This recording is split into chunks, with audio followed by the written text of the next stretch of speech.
So now looking at some disease challenges. So that is basically the simple, oh, it's not that simple, the process, the basic process of your first line, your second line, and your third line. So that's how immunity works in general. Now we look at, what are the types of immunity, looking at vaccination, stuff when immunity might, be going wrong, all that sort of thing. Okay, this is probably the easiest part of immunity, I would say, maybe. So you've got your natural and official immunity that you have to distinguish between, and your active and your passive immunity that you have to distinguish as well. So your natural immunity, this is when you have ultimately antibodies that you've made yourself, basically.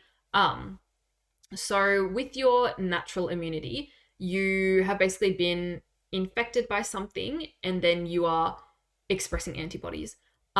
In your artificial immunity, this is when the antibodies are basically not your own, ultimately.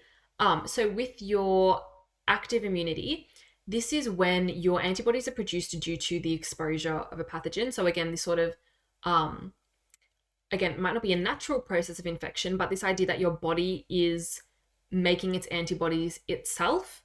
And then with your passive immunity, this is when you are not making your antibodies yourself. So it's all about antibodies. So natural immunity, the antibodies have occurred due to a natural process.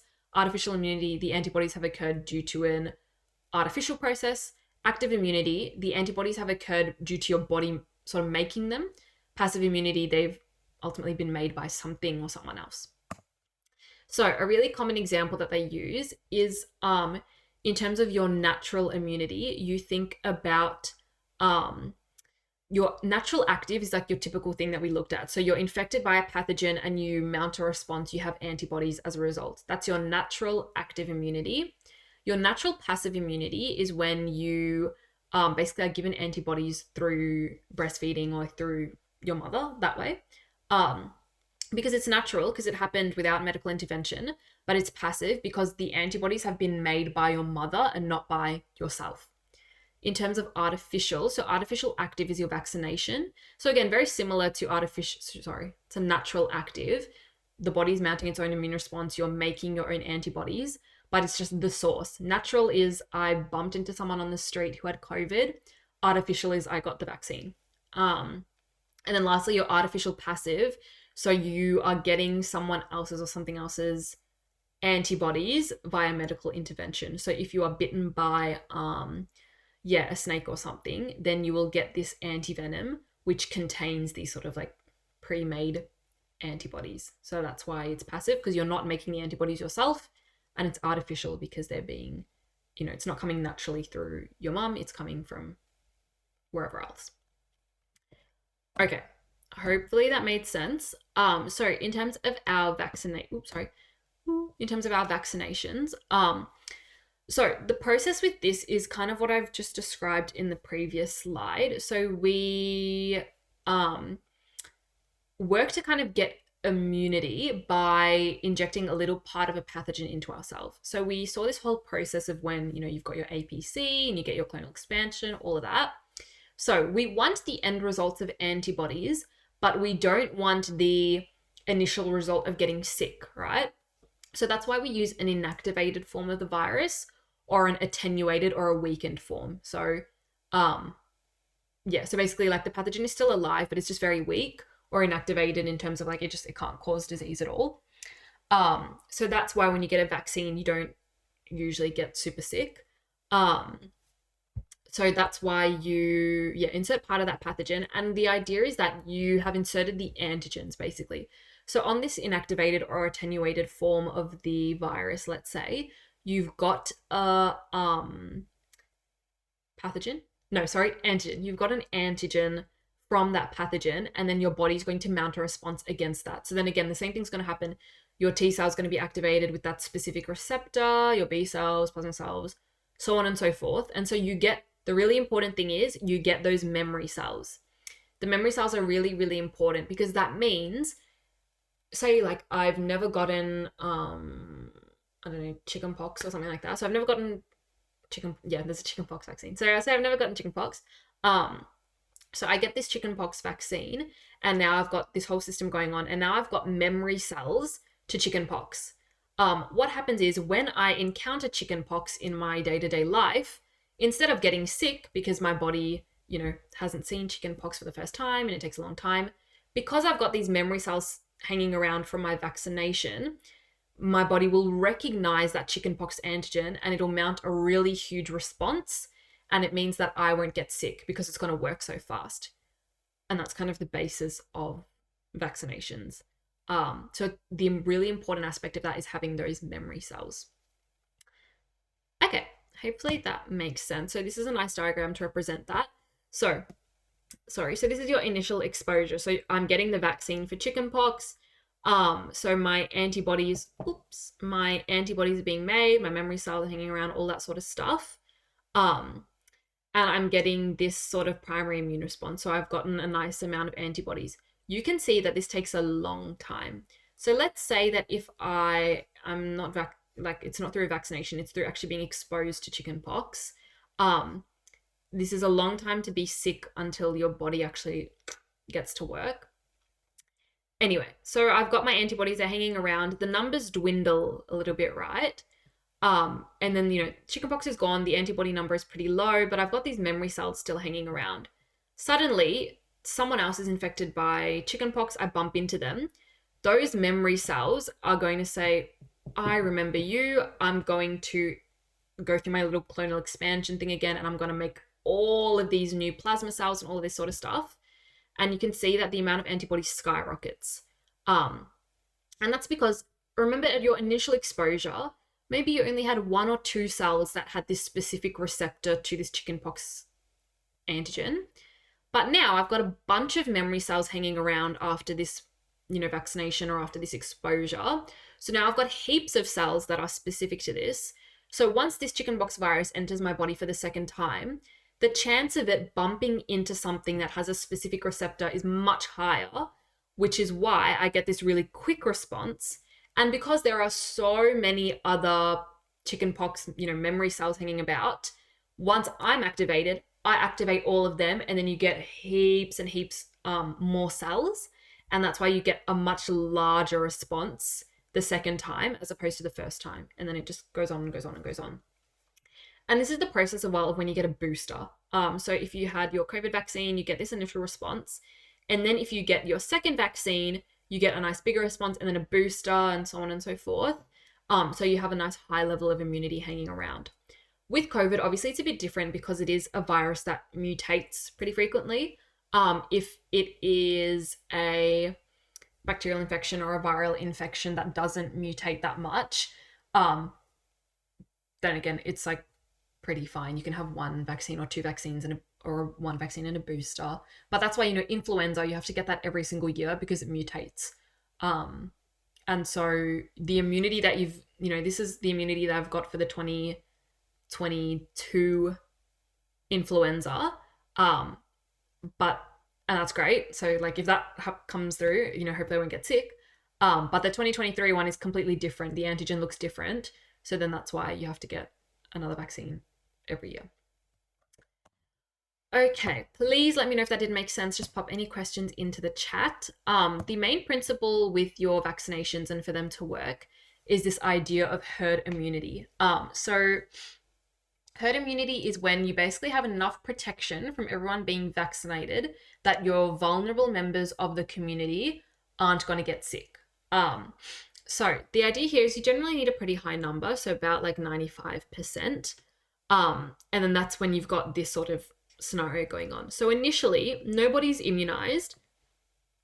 These people in red are sick.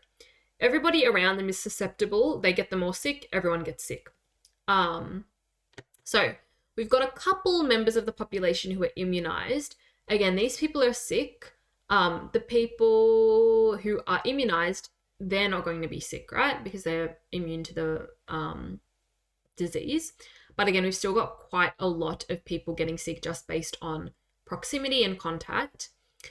If we've got most of the population immunized, we can see that this, metaphorically, creates a nice barrier that prevents these people from not getting sick. And so these people may be people like the elderly or the immunosuppressed who perhaps can't get vaccines or who would, be sick if they were to get a vaccine.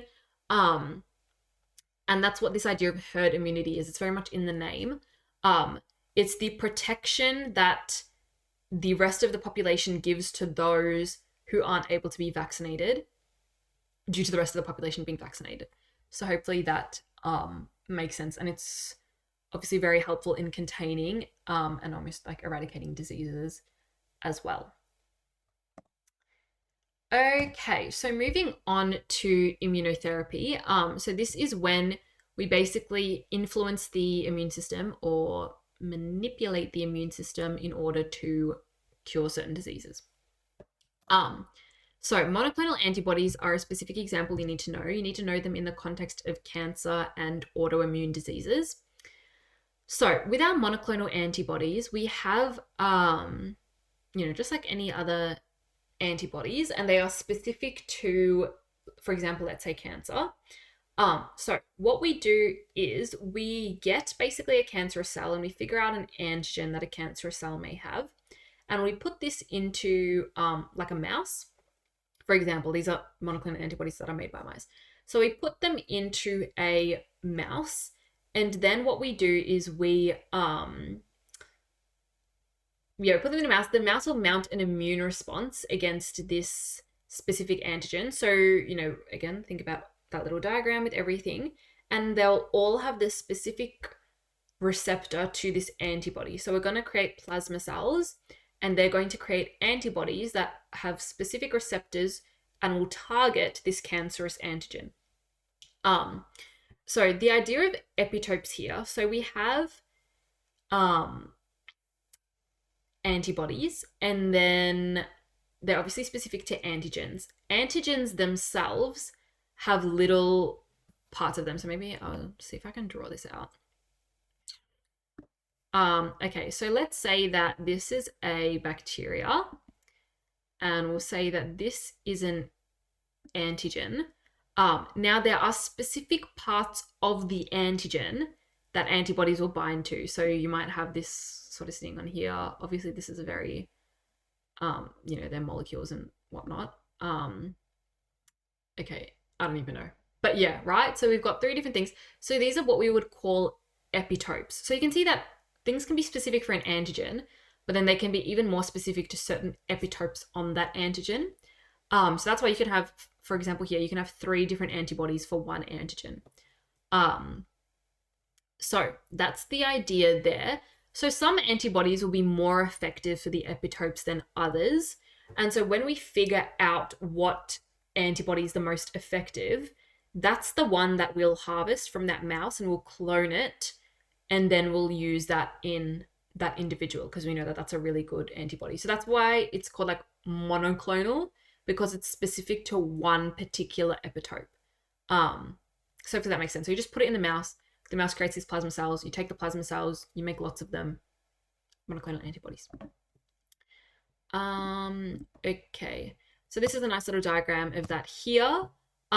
So this idea of we pop it in a mouse, it does its thing, and we get these antibodies. So we fuse it with these tumor cells, and that means that the plasma cell will just keep on going and going and going and going and going, because they basically, we choose these specific cells that don't have like an end date, basically, and that means we can produce even more and more and more, because the goal is just we want to create as many antibodies as we can. So obviously this is quite useful. It is a developing area of research. There's lots of other diseases that it's being used for. Again, you have to know it in the context of autoimmune diseases. So like rheumatoid arthritis, for example, there's a monoclonal antibody that's really popular. It slips my mind now. It's like rituximab or something like that. I don't know. You can have a look into it. But yeah, that's being used, in the context of autoimmune diseases. So you can use that if you've got an autoimmune disease. So sometimes your T cells, they may be targeting your self cells because there's something a bit dodgy with the T cells going on, right? So you can use these antibodies to actually target those T cells as opposed to, your cancerous antigens. So that's another way of using monoclonal antibodies. But they're really helpful because they're very specific. As you guys know, I've been using the word specific about a billion times. Again, use it in all your short answers. It comes up a lot in bio. But yeah, it's very specific. And compared to, chemotherapy and radiation, which just target fast replicating cells in general, it can result in less severe side effects because they're more targeted to cancerous cells as opposed to, like hair cells or skin cells or stomach cells, stuff like that. Yeah, that's basically the idea there. Okay, so in terms of pathogens, needing to understand, it's just kind of this context of COVID, really. This idea of when known pathogens, which you sort of eradicate, can come back. So it's just this idea of, especially it says there in the study design dot point, in a globally connected world, you've got people moving about to different locations, and we move very rapidly now. So it's very easy to be, like in Australia, where we've got a lot of diseases that are eradicated, and you may go to another area, and then, pick up a disease that's endemic there and then bring it back. And that idea of, again, coming into contact with other people who travel, and that can spread. And so that's this idea of re-emergence of pathogens that we know and are aware of, but that we've kind of eliminated. So that idea of them kind of re-emerging. That's why sometimes you get like measles outbreaks, or, like tuberculosis outbreaks and all those sorts of things. And yeah, it may be from areas where tuberculosis or malaria is more endemic, and then that idea of kind of bringing them back. The other thing you need to be aware of is emergence of new pathogens. So this is obviously linking quite closely to COVID. It's this idea that nobody's ever seen it before, and it's this emergence of a new pathogen. And it's this idea that these pathogens are more likely to cause pandemics. So things like, malaria, tuberculosis, they're endemic in certain areas of the world, but they're probably less likely to cause pandemics because we are very aware of them. Whereas, as we've seen with COVID, if you've got something that's quite new, and particularly something like COVID that's quite fastly mutating, it's very hard to get a grip on it early. And then that idea of nobody having prior immunity, nobody has your little memory cells hanging around. So then that's when you get these kind of pandemics, and new pathogens can do a lot more damage, is the idea there. Okay, so thinking about the effects of European settlement in Australia and the effect on the Aboriginal and Torres Strait Islander population, the idea here is kind of what I was mentioning before in not having any immunity, not having any prior exposure. So it's this idea that in Britain, like before they came to Australia, we're bringing a lot of communicable diseases with us on the boat, right? And it's things that are endemic to this area of Britain, for example, and that these people have been exposed to. So they're bringing that with them, and we're then bringing it into a community that has not been exposed to these viruses before. So we can see, smallpox, measles, influenza, this sort of thing that again would be prevalent in like the UK or in Britain. And then it's this idea of bringing it to an area where Aboriginal and Torres Strait Islander people hadn't been exposed to before. So they don't have any prior immunity, and they're extremely susceptible to these diseases, and it can wreak a lot of havoc.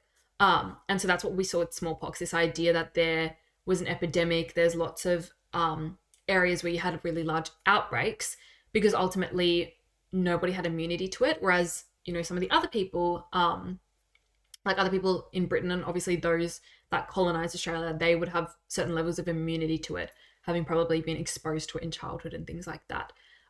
So that's just one of, the many obviously negative effects. And this idea of, globally connected worlds and things like that, and this spread of travel, and how that can bring diseases. And we see that in lots of other examples of colonization as well, and how that can really wipe out and ravage a lot of communities.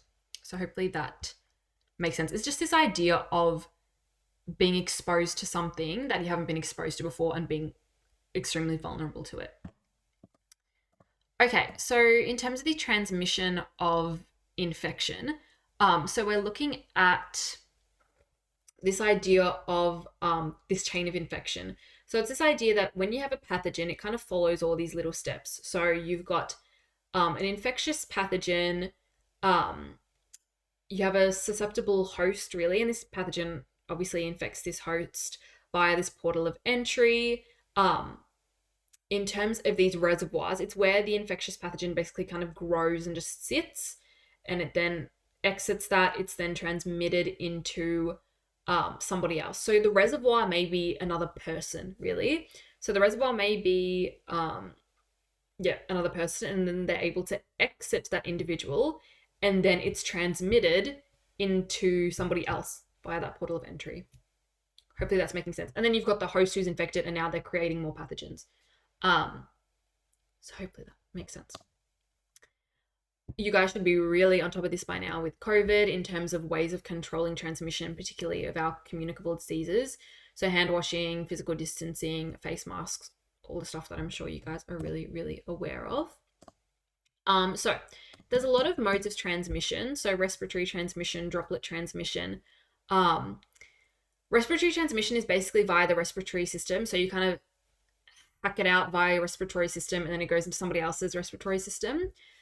Droplet transmission is kind of similar, but a little bit different in that the pathogen can basically travel in the air via droplets. So when you sneeze on something and you then like touch it and then touch your face or whatever, that idea of being transmitted via droplets. Contact transmission, so via direct contact. So for example, the fecal oral route. So yeah, if the pathogen is excreted in the feces and somehow that kind of gets, you may not wash your hands properly after,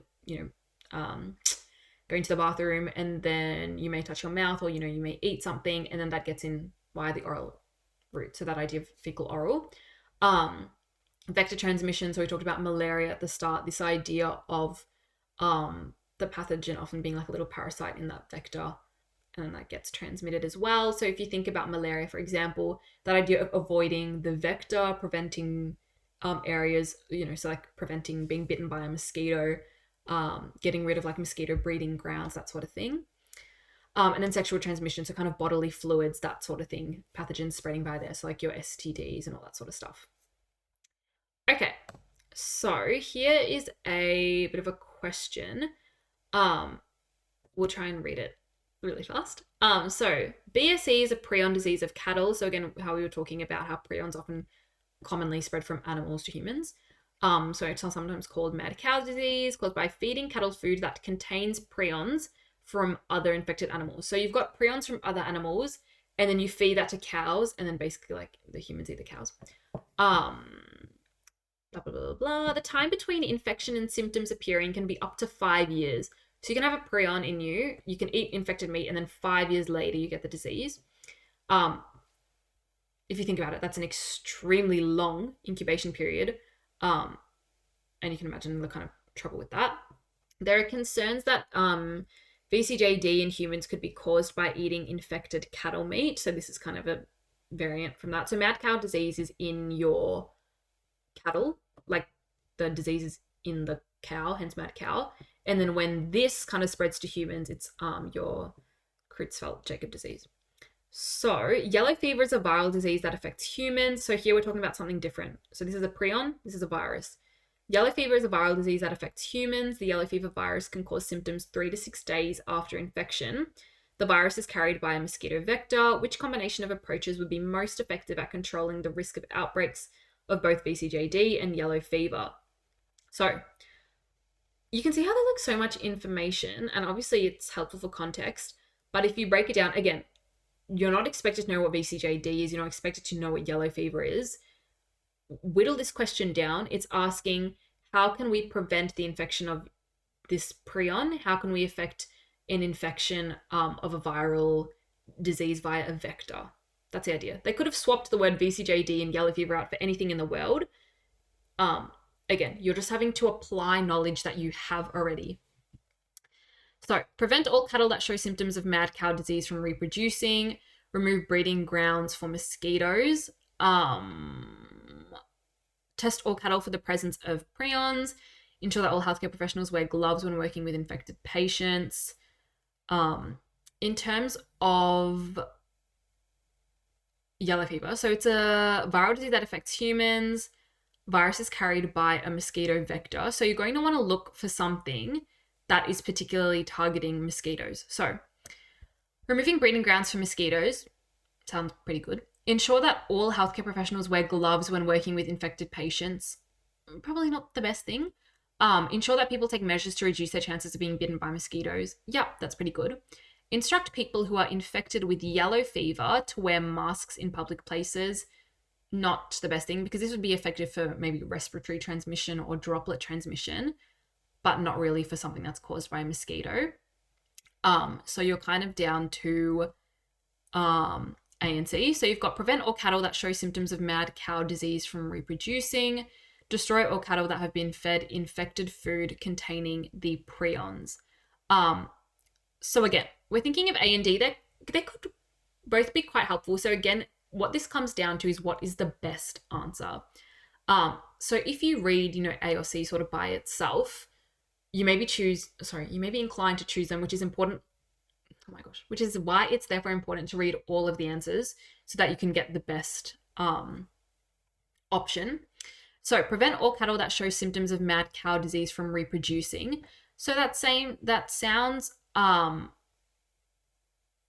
relatively good, but think about the method of transmission.